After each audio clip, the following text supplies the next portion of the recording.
Voces, ecos y secretos. Cada relato es una pista, cada episodio un misterio. Bienvenido al lugar donde las historias criminales cobran vida y nada es lo que parece.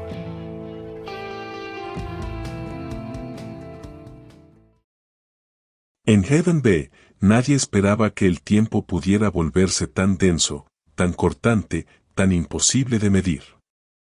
Las noches allí suelen ser tranquilas, marcadas por el rumor persistente del mar y las ráfagas de viento que atraviesan las calles desiertas. A veces parece que todo el pueblo gira en torno a esos pequeños ritos diarios, las persianas que se bajan, las luces que titilan tras las cortinas, las voces que se apagan en los porches. Pero en la primavera de 2017, algo se rompió en ese frágil equilibrio. Hay cosas que la gente nunca confiesa en voz alta, el modo en que la rutina puede ocultar el peligro, la facilidad con que una vida desaparece sin dejar rastro, la certeza de que cualquiera, por más conocido que parezca, puede guardar un secreto capaz de destrozar todo lo que le rodea. Durante semanas, la gente de Heaven B viviría con la sensación de que el horror podía estar a la vuelta de la esquina, esperando pacientemente.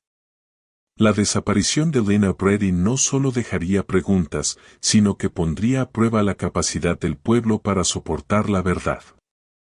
La última mañana de Lena Brady empezó como cualquier otra, aunque nadie en su entorno fue capaz de notarlo hasta mucho después. Había algo en el aire, quizá un silencio más pesado de lo habitual, una luz incierta filtrándose por las ventanas de la casa modesta donde vivía con su madre y su hermano menor, que anunciaba un cambio sutil, apenas perceptible, pero real. Lina se preparó para ir a la escuela con movimientos automáticos, evitando el cruce de miradas, esquivando las preguntas pequeñas que surgen en las cocinas antes del amanecer. Tenía 16 años, una edad difícil para cualquier chica, pero en su caso la incomodidad era casi palpable, el miedo a decepcionar, la presión de las expectativas, el deseo de escapar aunque fuera por una sola noche. La escuela de Heaven B se alzaba sobre una colina, siempre bajo el acecho de nubes bajas y la brisa húmeda del océano. Lina recorrió los pasillos sin llamar la atención, con la mochila colgando de un solo hombro y la cabeza gacha, saludando apenas a quienes cruzaban su camino. Las horas pasaron arrastrándose, llenas de esa lentitud que parece reservarse para los días en que algo está a punto de ocurrir. Al salir, tomó el sendero habitual que bordea el bosque de pinos, perdiéndose entre el sonido de las ramas agitadas y el olor a tierra mojada. Era una costumbre, caminar sola, dejar que el pueblo desapareciera detrás de ella durante unos minutos. Por la tarde, la casa se llenó del bullicio habitual, el hermano menor riendo con un videojuego, la madre apurada preparando la cena. Lina subió a su habitación, cerró la puerta y permaneció en silencio, mirando la luz que se deslizaba por las paredes. Nadie podría imaginar, en ese instante preciso, lo que estaba por suceder. Al anochecer, dejó un mensaje rápido en el teléfono de su madre, avisando que se quedaría a dormir en casa de una amiga. Luego, recogió una chaqueta vieja, guardó su teléfono en el bolsillo trasero y salió sin hacer ruido. Nadie la vio salir. Lo que siguió fue una secuencia de vacíos, cámaras de vigilancia que captaron su figura cruzando la calle principal, una sombra delgada que se fundía con la oscuridad. No hubo señales de lucha ni gritos, solo un silencio repentino, imposible de interpretar. La última imagen de Lena Brady quedó registrada a las 21:34, justo antes de que la niebla cubriera la entrada al viejo muelle. Después, solo incertidumbre y preguntas sin respuesta, mientras Heaven B, por primera vez en mucho tiempo, se enfrentaba al miedo de lo irreparable. La desaparición de Lena Brady se desarrolló como una sombra que se extiende lentamente sobre las calles conocidas, cubriéndolo todo de incertidumbre.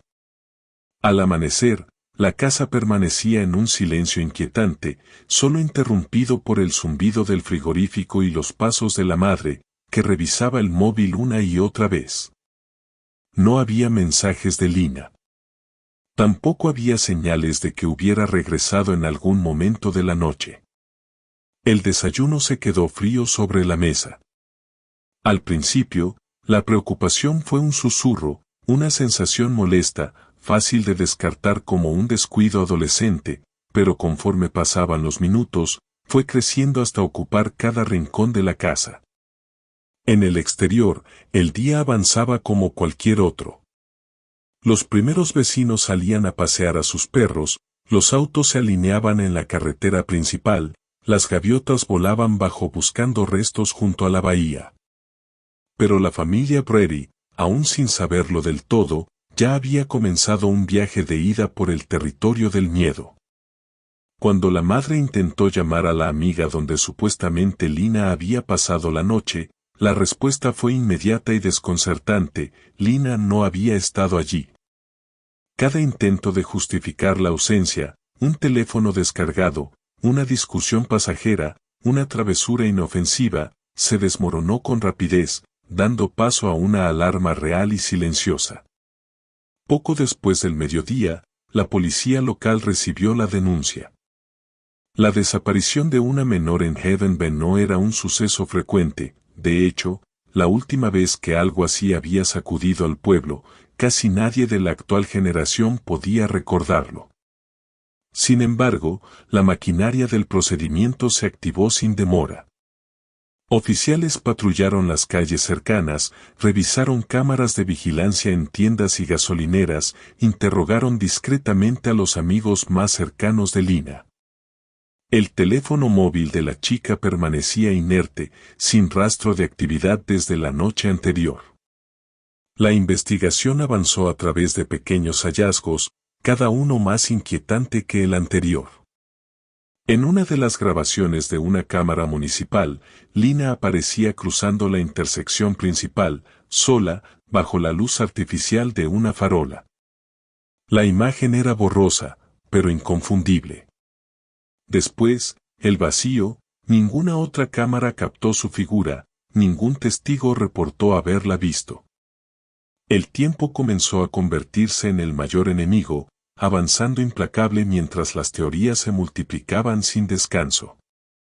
Pronto, el rumor de la desaparición se esparció por Heaven Bend, uniendo a vecinos que apenas se conocían, multiplicando vigilias improvisadas y patrullas voluntarias.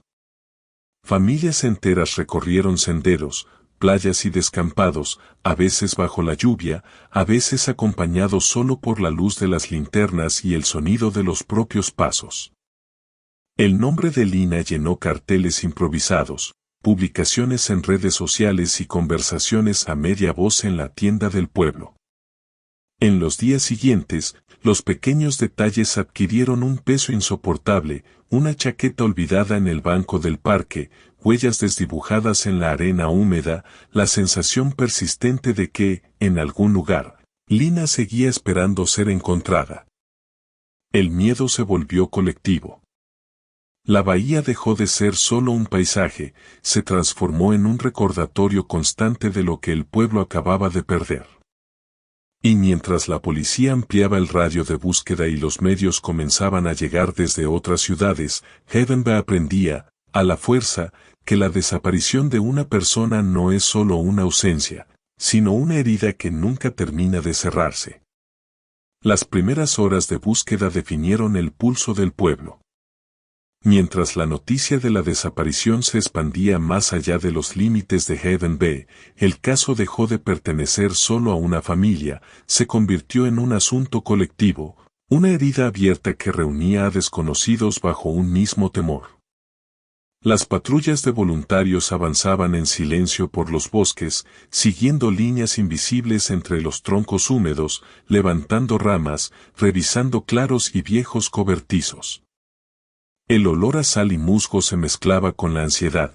Cada nuevo descubrimiento, por insignificante que fuera, era recibido como una posible señal, un fragmento de esperanza o una amenaza. La policía local, sobrepasada por la magnitud del operativo, solicitó ayuda a los condados vecinos. Pronto, el paisaje se llenó de coches oficiales, luces intermitentes y mapas desplegados sobre los capós. El detective Brannan Duval tomó el control de la investigación, estableciendo un pequeño centro de operaciones en el gimnasio de la escuela secundaria. Desde allí, se coordinaban búsquedas, se organizaban entrevistas y se analizaban las escasas pruebas obtenidas hasta ese momento. Cada hoja de ruta comenzaba y terminaba en las mismas preguntas. ¿Dónde estuvo Lina por última vez? ¿Quién la vio? ¿Quién pudo acercarse lo suficiente para hacerla desaparecer sin dejar rastro? Los registros de las cámaras de seguridad confirmaron el trayecto nocturno de la joven hasta cierto punto, pero después el camino se desvanecía, como si la oscuridad misma la hubiese absorbido. El bolso de Lina, encontrado colgando de una rama baja junto a la senda que lleva al embarcadero, añadía inquietud a la escena. En su interior, todo estaba en orden, incluso el dinero y el teléfono, ambos intactos y sin llamadas recientes. Los agentes analizaron minuciosamente la zona, buscando cualquier rastro, fibras en la corteza de los árboles, pisadas en el barro, fragmentos de tela, algún objeto personal olvidado. El resultado fue siempre el mismo: ausencia de respuestas, vacío absoluto. A medida que la investigación avanzaba, emergieron los primeros nombres. Se revisaron álibis, horarios y movimientos de quienes estuvieron cerca de Lina en las horas previas. Amigos, vecinos y conocidos fueron interrogados en habitaciones mal iluminadas, algunos temblando ante el peso de la sospecha, otros mostrando una serenidad casi desconcertante. El muchacho con el que Lina mantenía una relación, la mejor amiga, la dueña de un pequeño motel cercano al puerto, todos fueron objeto de preguntas que, en ocasiones, parecían más una confesión velada que un interrogatorio formal. Mientras tanto, la vida cotidiana del pueblo entró en una especie de pausa. Las madres llevaban a sus hijos a la escuela con pasos más rápidos, los comercios cerraban antes de lo habitual, y la conversación habitual en la cafetería del centro giraba, invariablemente, en torno a Lina Brady. Los rumores crecían con cada hora que pasaba, que alguien había visto una furgoneta extraña, que un pescador encontró una prenda en la playa, que en el motel de la carretera se escucharon gritos bien entrada la noche. Todo detalle, por mínimo que fuera, se convertía en materia de especulación colectiva. Sin embargo, la realidad del caso era mucho más cruda que cualquier hipótesis. El tiempo jugaba en contra de todos, erosionando la esperanza, transformando la espera en una tortura lenta y meticulosa. El rostro de Lina empezó a aparecer en carteles impresos a toda prisa, en anuncios de radio local, en perfiles de redes sociales. La bahía, que durante años había protegido los secretos de sus habitantes, ahora parecía devolverlos uno por uno, sin piedad ni consuelo. Con el paso de los días, la investigación no logró avanzar más allá de una colección de indicios dispersos. Los primeros sospechosos quedaron en libertad por falta de pruebas. Pero algo había cambiado para siempre, el pueblo ya no era el mismo. La ausencia de Lina Brady había instalado en Heaven Bay una sensación de pérdida imposible de ignorar, un miedo sordo que se colaba por las rendijas de cada puerta y convertía la memoria en una carga insoportable. Con el avance de los días, el caso de Lina Brady se fue enredando en una madeja de contradicciones y silencios que desbordaban los límites de lo razonable. Haven B, ya herido por la incertidumbre, presenciaba cómo la búsqueda de respuestas se convertía en una tarea cada vez más compleja, como si cada pista hallada solo condujera a nuevas preguntas. La investigación, que al principio había parecido tan directa, se transformó en un recorrido por pasillos oscuros, donde los reflejos de la verdad se distorsionaban al menor movimiento. El detective Brannan Duval, rostro cansado y mirada siempre al acecho, reconstruía los movimientos de los implicados en un mural improvisado sobre la pared del gimnasio escolar. Las notas adhesivas de colores y los mapas marcados con líneas temblorosas no ofrecían certezas, solo la constatación de lo disperso y contradictorio que era todo. Las declaraciones de amigos y conocidos de Lina empezaron a mostrar fisuras. Una amiga negó haber discutido con ella, aunque varios mensajes recientes hablaban de tensiones ocultas. El chico que la acompañaba la noche de la desaparición aseguraba haberla dejado cerca de su casa, pero no aparecía en ninguna grabación de las cámaras del barrio. Incluso la dueña del motel junto al puerto cambió pequeños detalles de su relato cada vez que era interrogada, como si la memoria le jugara una mala pasada o se aferrara a una verdad que no quería compartir. El ambiente en el pueblo se volvió más denso. La solidaridad inicial entre vecinos empezó a fracturarse, sustituyéndose por la desconfianza y las miradas largas en la cola del supermercado. Los rumores se enredaron con los hechos, dando lugar a una atmósfera casi irrespirable. Un vecino juraba haber visto a Lina subirse a un vehículo oscuro, mientras otro aseguraba que la escuchó llorar cerca del muelle, aunque nadie podía corroborar ninguno de esos testimonios. La falta de pruebas tangibles, sumada a la ambigüedad de los recuerdos, hizo que la policía se viera obligada a replantear toda la investigación. Los investigadores analizaron los movimientos de quienes estaban más cerca de Lina en sus últimos días, examinaron registros de llamadas, revisaron mensajes borrados, reconstruyeron itinerarios, buscaron contradicciones entre lo que se decía y lo que las cámaras o los datos revelaban. Cada nuevo dato traía consigo la promesa de un avance, pero también el riesgo de alejar aún más la posibilidad de descubrir la verdad. El caso empezó a girar en círculos, arrastrando a todos en su órbita. Nada parecía lo que era, cada certeza se evaporaba al ser examinada de cerca. Para las autoridades, el laberinto de la mentira no era solo una metáfora, era la constatación de que el miedo, el dolor y la culpa pueden manipular la memoria y la voluntad de las personas. En Heaven B, nadie estaba preparado para asumir el peso de la sospecha. La desaparición de Lina, lejos de aclararse, se había convertido en un terreno minado, donde cada paso en falso podía destruir familias y amistades de toda la vida.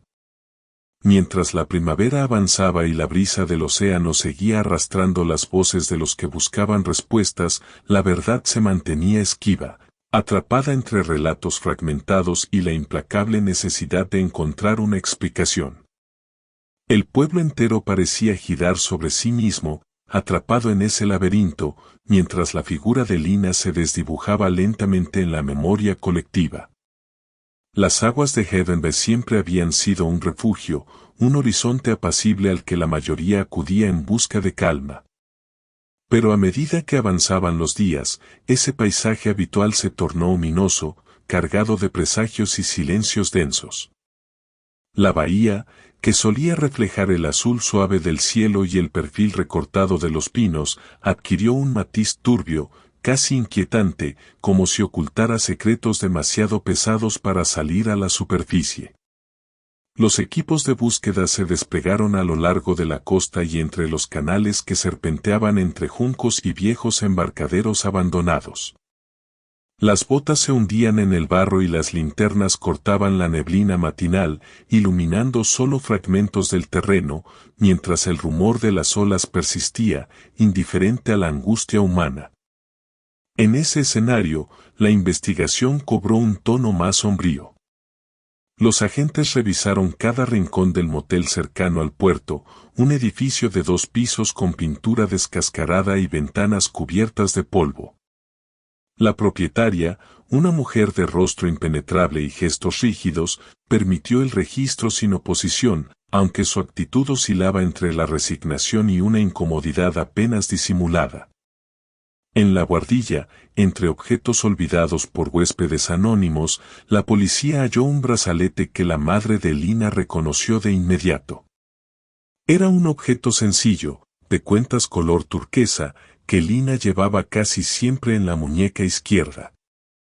Aquel hallazgo, lejos de ser un alivio, incrementó la sensación de amenaza que pesaba sobre todos.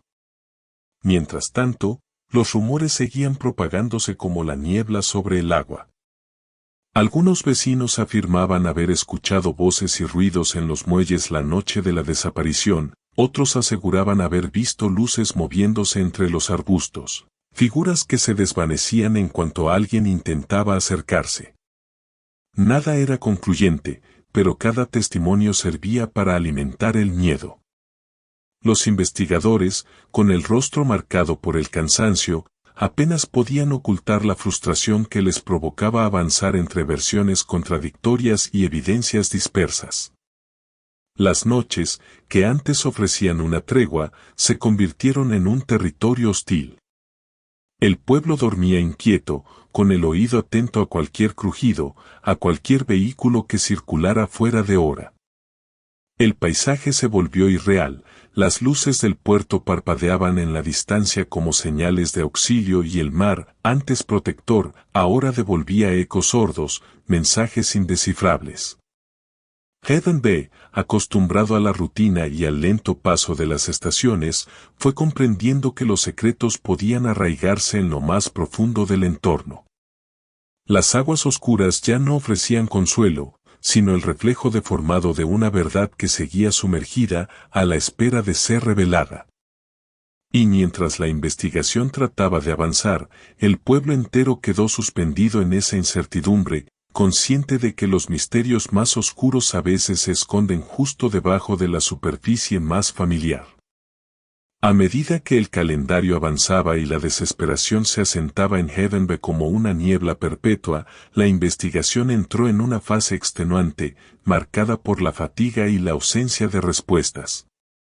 La policía y los voluntarios cubrieron kilómetros de terreno, rastreando sendas desdibujadas entre los pinos y los cañaverales. El barro, ya removido por tantas botas, se convertía en un mapa confuso de huellas que no llevaban a ningún sitio.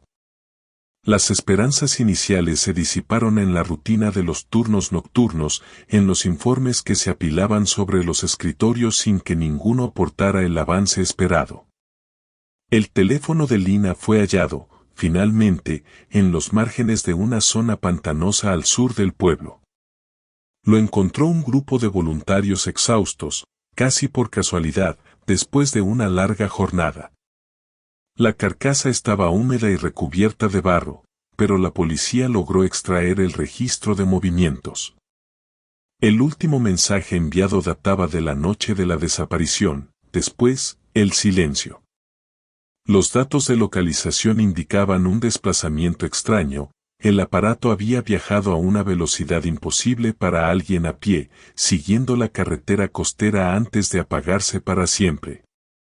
Aquella información, lejos de aclarar el misterio, abrió una nueva fisura en la investigación, al sugerir la intervención de terceros, de un vehículo, quizá de alguien conocido. Mientras tanto, la familia Brady se desgastaba entre la esperanza y el agotamiento. La madre recorría los pasillos de la casa como un espectro, atendiendo cada llamada, contestando a desconocidos que ofrecían datos inverificables, pistas que solo servían para añadir más confusión. Un día, una voz distorsionada al otro lado de la línea mencionó el nombre de Lina y una ubicación inventada, sembrando la semilla de la angustia. Era un juego cruel y anónimo, un recordatorio de que la incertidumbre podía ser aún más devastadora que cualquier noticia cierta. La llegada de un agente federal añadió una capa de formalidad al proceso, pero también una sensación de distancia. El caso, que había comenzado como una preocupación local, ahora era parte de una maquinaria más grande y fría, repleta de protocolos y jerga policial. Los medios de comunicación, atentos a la tragedia, enviaron reporteros que pululaban por las calles del pueblo, grabando entrevistas a vecinos y captando imágenes de ventanas iluminadas durante la noche. Con cada día que pasaba, la búsqueda de Lena Brady fue perdiendo intensidad, transformándose en una serie de gestos mecánicos y promesas incumplidas. Los nombres de sospechosos circularon como sombras, algunos eran rostros conocidos, otros meros fantasmas de rumores. Pero ninguna evidencia lograba consolidar una acusación formal, ningún testimonio lograba quebrar el cerco de dudas. La investigación, impulsada al principio por la esperanza y el sentido de urgencia, terminó diluyéndose en un laberinto de frustraciones. Así, Havenby quedó suspendido en un presente indefinido, atrapado entre la necesidad de avanzar y la imposibilidad de cerrar la herida. Los rastros se desvanecieron, el sendero que llevaba a Lina parecía borrado por completo. Y el pueblo, sumido en el desconcierto, aprendió que a veces, el silencio es la única respuesta que deja una desaparición. En la 7ª semana tras la desaparición, cuando la resignación comenzaba a imponerse sobre la esperanza, un giro inesperado agitó las aguas estancadas de la investigación en Havenby. Todo empezó con la llegada de un sobre anónimo a la comisaría, un paquete pequeño, sin remitente, que destilaba una inquietud apenas contenida. En su interior, la policía encontró una fotografía, Lina, de pie junto a una pared cubierta de grafitis, la mirada perdida y el rostro marcado por la sombra de una luz artificial. Junto a la imagen, un trozo de tela, arrancado con violencia de una prenda que su madre reconoció de inmediato. Era parte de la chaqueta favorita de Lina, la misma que llevaba el día en que se desvaneció. Ese hallazgo reavivó la tensión entre los agentes, que analizaron la fotografía en busca de pistas. Examinaron la textura del muro, la calidad de la luz, los detalles en el fondo. Cada elemento fue diseccionado por especialistas, tratando de ubicar la escena dentro del laberinto de calles y edificios semiderruidos que rodeaban el puerto. El proceso fue lento y frustrante, pero finalmente lograron identificar el lugar, una antigua fábrica abandonada cerca de la línea férrea, un espacio frecuentado por jóvenes y marginados, ajeno a las rutas habituales de la policía. Las patrullas se desplegaron de inmediato por la zona, recorriendo el terreno con una mezcla de ansiedad y esperanza. Allí, entre montones de basura y grafitis descascarados, hallaron rastros frescos, colillas de cigarrillo, botellas vacías y huellas recientes en el polvo acumulado. Sin embargo, Lina no estaba allí, ni había señales claras de lo que había ocurrido. El hallazgo sirvió, al menos, para renovar la energía de la investigación y para enfocar la atención sobre una lista reducida de sospechosos, todos ellos vinculados de alguna manera a la fábrica y a la vida nocturna en los márgenes del pueblo. El ambiente en Havenby cambió de inmediato. La esperanza se mezcló con el miedo, y el rumor de que alguien jugaba con el dolor de la familia Brady se propagó con rapidez. Los investigadores interrogaron a viejos conocidos de Lina, rastrearon movimientos en las redes sociales, repasaron decenas de llamadas telefónicas y mensajes archivados. Cualquier mínima incoherencia era suficiente para convertir a un vecino en sospechoso, y cada nuevo nombre añadido a la lista alimentaba el murmullo constante que recorría el pueblo. El giro no trajo respuestas definitivas, pero sí un renovado sentido de urgencia. Los ojos de la comunidad volvieron a posarse sobre la comisaría y sobre cada esquina oscura del puerto. El caso de Lina Brady, lejos de disiparse en la rutina del olvido, volvía a centrar la vida de Havenby, recordando a todos que, a veces, la verdad acecha donde menos se la espera, y que la esperanza puede sobrevivir incluso en los rincones más sombríos. La 8ª etapa de la investigación obligó a Havenby a mirar directamente a los ojos de su propio abismo. Los rumores y las sospechas se condensaron en nombres concretos, rostros que hasta entonces habían sido parte del paisaje cotidiano. La policía intensificó la vigilancia sobre Grayson Tanner, un hombre apartado de la comunidad, dueño de una cabaña solitaria en el extremo sur de la bahía. Su pasado turbulento, marcado por ausencias prolongadas y una tendencia al aislamiento, se convirtió de pronto en el foco de todas las miradas. El registro de la cabaña fue minucioso, casi obsesivo. Los agentes recorrieron cada estancia, abrieron armarios cubiertos de polvo, analizaron fragmentos de ropa desechada, herramientas oxidadas y diarios rotos en los que apenas se distinguían palabras. El olor a humedad y madera vieja impregnaba el aire, mientras la luz de la tarde se colaba por rendijas, revelando motas suspendidas en un ambiente cargado de tensión. Cada objeto era tratado como una posible prueba, una clave para desentrañar lo ocurrido la noche en que Lina desapareció. La dueña del motel, hasta entonces solo una figura secundaria, fue llamada de nuevo a declarar. Su relato, titubeante y plagado de lagunas, reflejaba el miedo a cruzar la línea que separa el testigo del cómplice. La presión de la investigación la condujo finalmente a una confesión parcial. Había visto a Lina en las inmediaciones del motel la noche de la desaparición, pero había preferido callar por temor a verse implicada. La revelación, lejos de esclarecer los hechos, sembró nuevas dudas y provocó una ola de indignación entre los vecinos, que sentían como el círculo de la sospecha se estrechaba cada vez más en torno a su propia gente. La policía reconstruyó con paciencia el itinerario de Lina durante sus últimas horas conocidas. Cada minuto fue analizado a la luz de los testimonios y de las pruebas recogidas en los diferentes escenarios. Surgió la posibilidad de que Tanner y la propietaria del motel, unidos por vínculos ocultos y resentimientos antiguos, hubieran participado juntos en los hechos. La teoría, por improbable que pareciera en un principio, cobraba fuerza a medida que se desvelaban nuevas conexiones y pequeñas coincidencias que, observadas en conjunto, tejían una red densa de complicidades. Afuera, el pueblo contemplaba con estupor y rabia el avance del caso. El mito del monstruo escondido en la oscuridad ya no era solo un rumor, tenía rostro, historia y domicilio. La inquietud se instaló en cada esquina, y la sensación de que el mal podía habitar en los márgenes de la cotidianidad cambió para siempre la forma en que Heaven veía su propio reflejo. La búsqueda de Lina, en ese punto, se convirtió también en la búsqueda de respuestas más profundas sobre la naturaleza del miedo y la fragilidad de los lazos que sostienen a una comunidad. El tiempo, que hasta entonces se había deslizado entre dudas y pistas falsas, comenzó a precipitarse cuando la verdad asomó finalmente a la superficie.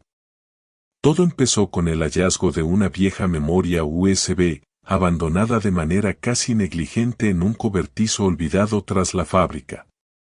El objeto, pequeño y anodino, contenía una serie de archivos de video desordenados, grabaciones torpes en las que apenas se distinguían sombras moviéndose bajo la luz temblorosa de un neón.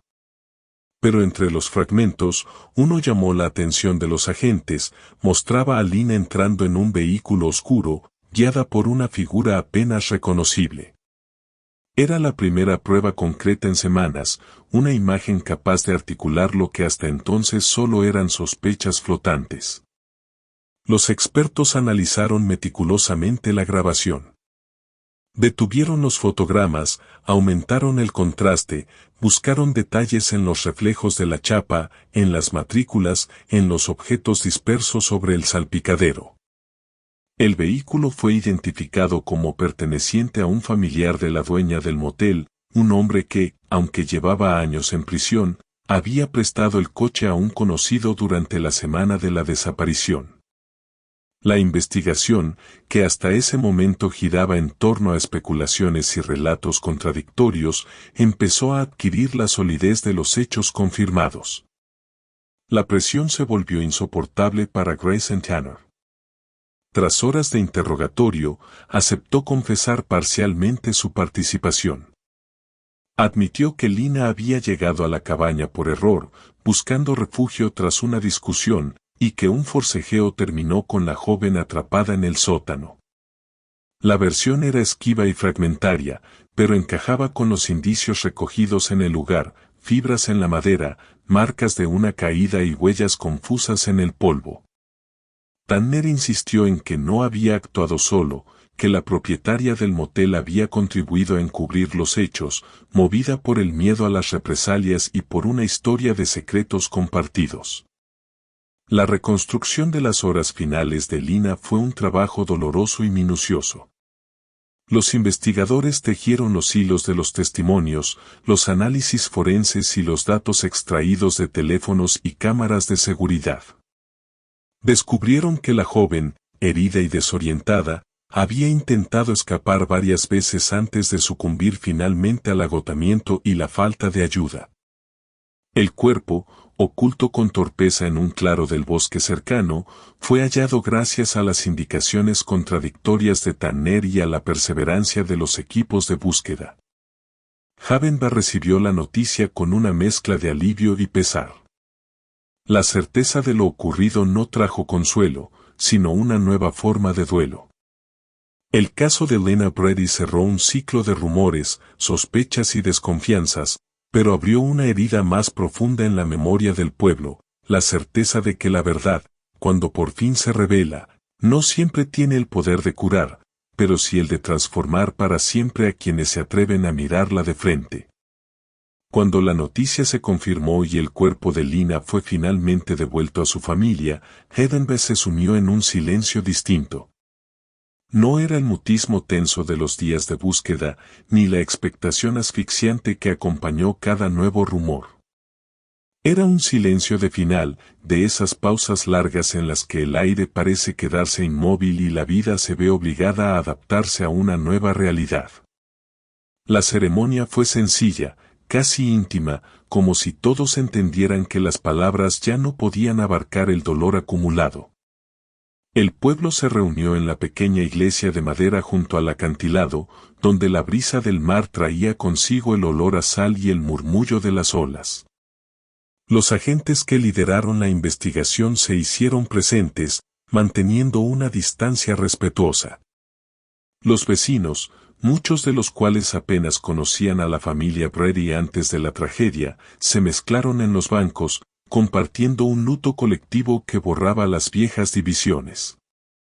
Las flores blancas adornaban el altar, mientras la luz del mediodía se filtraba por las vidrieras, proyectando figuras difusas sobre los rostros cansados. La madre de Lina permaneció erguida, con el rostro marcado por la pérdida pero también por una extraña serenidad. Había atravesado todos los paisajes del dolor, la incertidumbre, la esperanza agotada, la rabia y la resignación. Ahora, en ese último adiós, sostenía en la mano una pequeña medalla, uno de los pocos recuerdos físicos que le quedaban de su hija. Los asistentes escucharon, entre susurros y lágrimas, palabras sobre la importancia de no dejar que el miedo defina a una comunidad, sobre la necesidad de cuidar unos de otros incluso cuando la confianza parece imposible. Fuera de la iglesia, Havenba seguía igual de vulnerable, con las mismas casas de madera, el mismo mar impasible, pero la historia de Lina había dejado una marca indeleble. El juicio contra Grayson Tanner y la propietaria del motel ocupó los titulares durante semanas, pero para el pueblo, la justicia nunca pudo igualar la magnitud de la pérdida. Algunos buscaron consuelo en la certeza de que, al menos, la verdad había salido a la luz. Otros se refugiaron en el recuerdo de la niña sonriente que caminaba cada mañana por la orilla, antes de que todo cambiara. La ausencia de Lina redefinió el ritmo de los días, enseñando a Havenba que la memoria y el dolor pueden convivir sin cancelarse, que la verdad es un proceso doloroso y que el perdón, si llega, solo puede nacer del reconocimiento compartido de la fragilidad humana. Mientras el sol descendía sobre la bahía y las sombras se alargaban sobre el pueblo, una certeza quedaba suspendida en el aire. A veces, la mayor forma de justicia consiste en no olvidar. Gracias por ver. Si te gustó esta historia, suscríbete al canal. Te esperan muchas historias interesantes y sorprendentes. Hasta pronto.